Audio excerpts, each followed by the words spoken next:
Jambo na karibu sana mwanamichezo mwenzangu popote pale ulipo, mimi nikukaribishe na nikualike katika channel yako pendwa kabisa ya True Talk, na hapa huwa tunajadili na kuzungumza kuhusiana na masuala mbalimbali ya kimichezo, lakini pia kuhusiana na yale yote ambayo yanakuwa yanajiri huko viwanjani, ikiwemo tetesi mbalimbali za kiusajili, ikiwa tunafahamu kabisa kwamba tunaelekea mwishoni tukielekea kutamatisha msimu huu wa mwaka 2025-26 na virabu vingi vya nchini kwetu Tanzania sasa hivi vimekwisha kuanza kufanya harakati za kuzisaka sign za wachezaji tofauti tofauti kutoka katika vilabu mbalimbali vya ndani pamoja na nje ya mipaka ya Tanzania, ili kuhakikisha kwamba wanakwenda kuzinasa saini zao kwa ajili ya kuimarisha vikosi vyao kwa lengo la kukabili vyema msimu ujao wa ligi kuu soka Tanzania bara pamoja na michuano ya kimataifa kwa vile vilabu ambavyo vitapata nafasi ya kwenda kushiriki mashindano hayo. Sanjari na hayo pia, mimi nitumie nafasi hii kuweza kukukaribisha na kukualika kwa kuwe mdau wangu wa nguvu mwana True Talk, ambaye ndio mara yako ya kwanza kabisa kuweza kukutana nasi. Tafadhali sana mimi nikusihi fanya kubonyeza neno subscribe ambalo lipo chini ya video hii, lakini pia washa alama ya kengele ambayo itakuja mara baada ya kusubscribe. Utakuwa kwanza kupata taarifa za kila video mpya pindi tu tutakapokuwa tunaziposti kwenye channel yetu. Lakini pia hii leo bwana, kuna moja kati ya taarifa kubwa ambazo nimewiwa kuweza kushare na wewe mdau wangu wa nguvu, na kabla hatujaendelea huko na machache pia kuweza kukukumbusha nafikiri tunafahamu pia kwamba mbele yetu kunayo dabi ya Kariakoo inayokutanisha watani wa jadi Simba Sports Club dhidi ya Dar es Salaam Young Africa Sports Club. Itakuwa ni tarehe 3 ya mwezi wa 5, kwa maana ya hapo kesho katika uwanja wa General Isamuhyo pale jijini Dar es Salaam, ambao ni uwanja wa nyumbani kwa klabu ya wanakundu wa Simba Sports Club. Unakuwa ni moja kati ya mchezo mkubwa ambao unatarajiwa kushuhudiwa pale jijini Dar es Salaam hapo kesho, na nafikiri umejiandaa vyema kabisa. Ikumbukwe ni mchezo pia muhimu wa raundi ya 20 kwa pande zote mbili, kwa hiyo utaamua ni nani aondoke na alama 3 muhimu na ni nani zalie na amina siondoke na alama hata moja. Kwa hiyo mchezo hapo kesho utaamua nani aondoke na alama 3 muhimu, ama utaamua ni nani hasa ataenda kuwa mbabe, kwa sababu mchezo uliopita tumetoka kushuhudia wa kombe la muungano kule visiwani Zanzibar. Finali ilipigwa dhidi ya watani hawa jadi Simba Sports Club dhidi ya Dar es Salaam Young Africa Sports Club, na dakika 90 za muamuzi ziliweza kumalizika kwa sare ya bila kufungana, lakini mara baada ya dakika 30 za nyongeza zile dakika 15 za mwishoni kabisa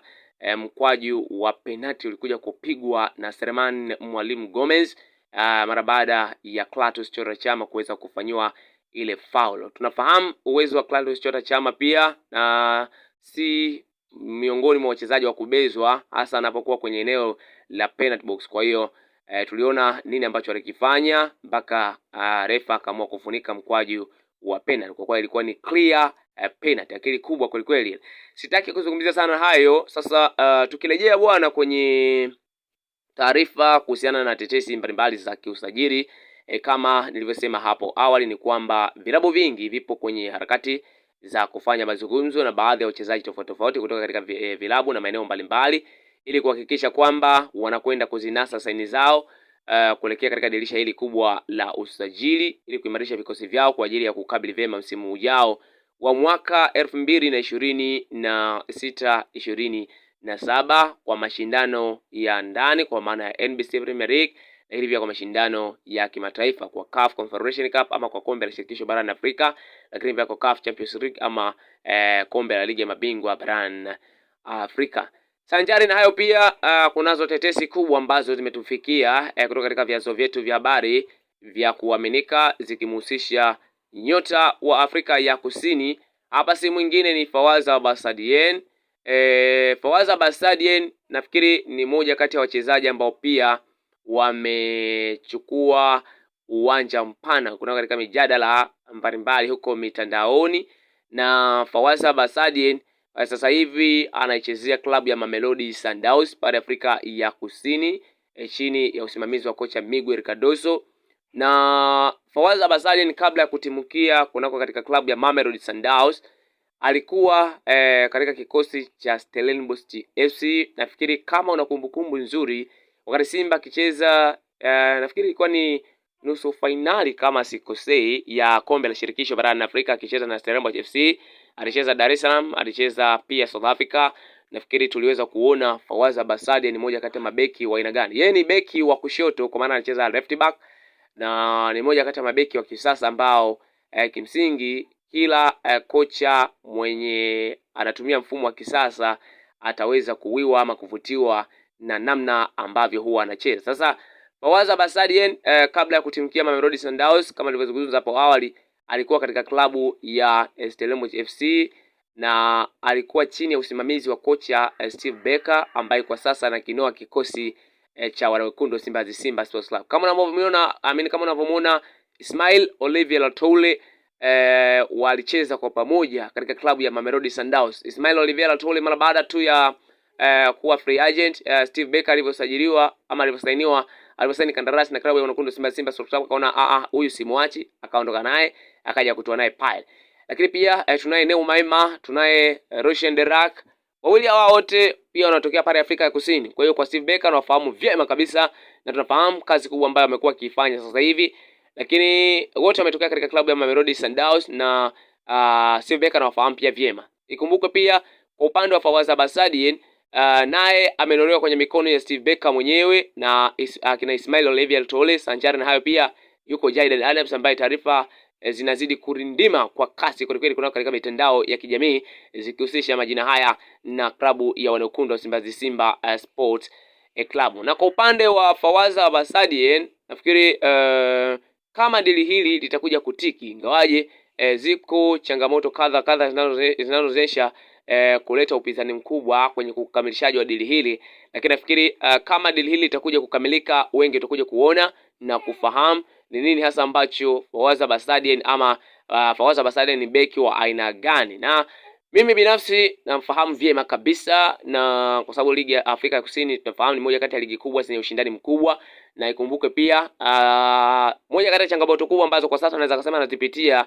ni game time, kwa maana ya muda mwingi wa kucheza uwanjani. Mchezaji bwana, akiba yake muhimu ni muda mwingi wa kucheza uwanjani, kwa sababu huwezi kuona uwezo wake kamili kama hajapata mechi nyingi za kuweza kucheza. Na Fawaz Abassadian kutokana na wingi ama upana wa kikosi cha Mamelodi Sundowns, tunafahamu Mamelodi ni moja kati ya timu kubwa barani Afrika na hata duniani kwa ujumla kwa hivi sasa, kwa sababu inafahamika pia hata nje ya mipaka ya Afrika.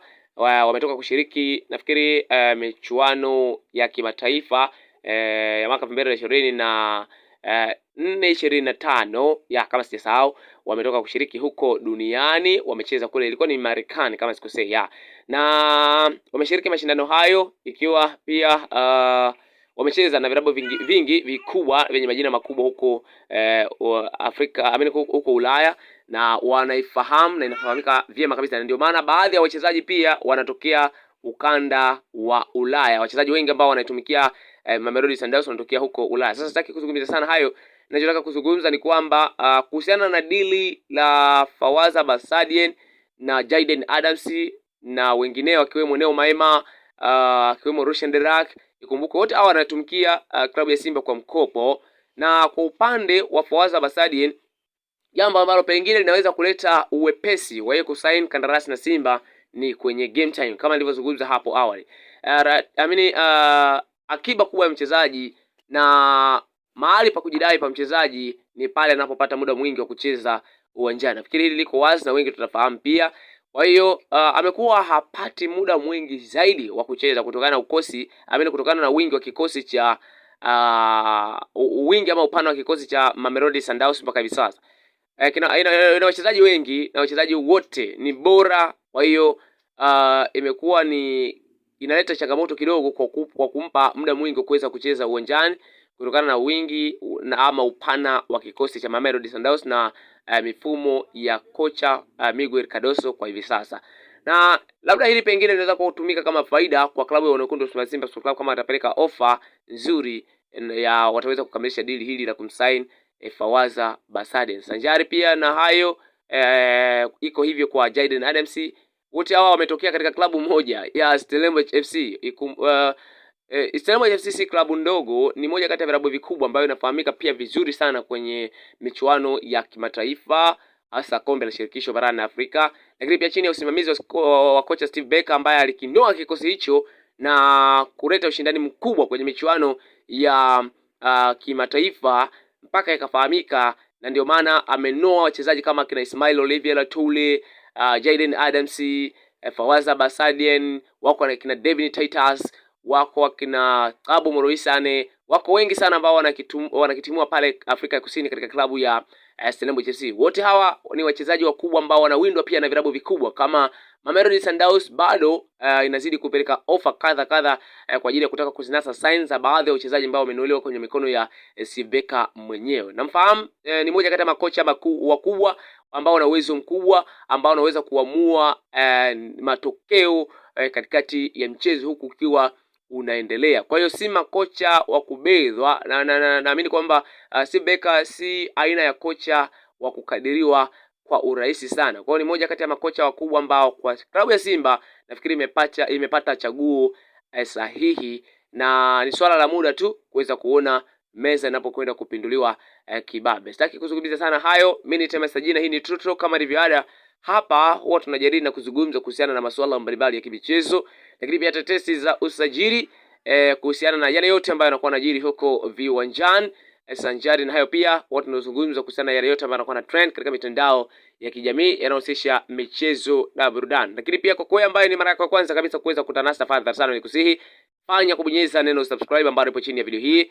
Washa alama ya kengele ambayo itakuja mara baada ya kusubscribe, utakuwa kwanza kupata taarifa za kila video mpya pindi tu tutakapokuwa tunaziposti kwenye channel yetu. Sina jingine la ziada la kuzungumza zaidi tu, mimi nikutekea kwa timu wema. Bye bye.